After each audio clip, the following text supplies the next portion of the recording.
Why are so many people comfortable with the concept of a starving pastor? Does that sound like a strange thing to hear me say that? I'm telling you, as someone who grew up in a pastor's home, for someone who has served as a pastor pretty much my entire life, I have been in and around pastoral ministry.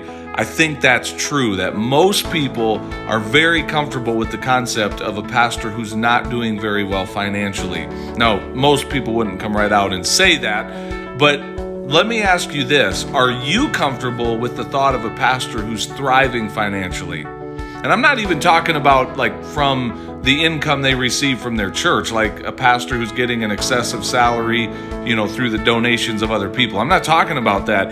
I'm just talking about, are you comfortable with the concept of a pastor who is doing really well with maybe some side income, another business that they might have on their own? Even if you are, what I can tell you is that most people are not.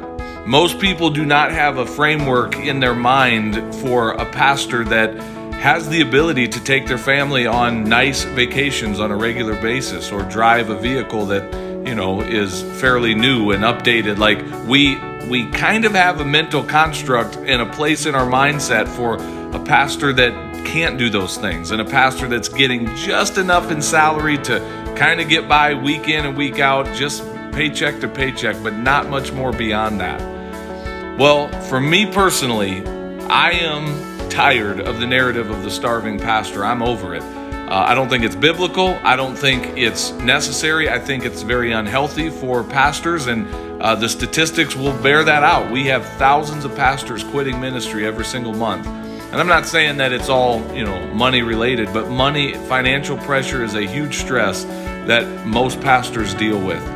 And so at Entree Pastors, we are trying to serve pastors by helping them create a roadmap to financial freedom that involves them learning to think, act, and thrive as prosperous entrepreneurs. We think it's a good thing when a pastor is not only serving their local church, but when they are also out in the marketplace, in their communities, providing goods and products and services that are helping other people and also helping themselves thrive financially in the process. We think it's a good thing for pastors to do well financially and be prosperous entrepreneurs. We think it's good for them, for their churches, and for their families. And so if you are interested in learning more about that, I invite you to check us out online, entrepastors.com, or you can search for our podcast on iTunes, and it's the Entree Pastors Podcast. We'd love to have you join us, and we'd love to serve you in the process. So we will see you there.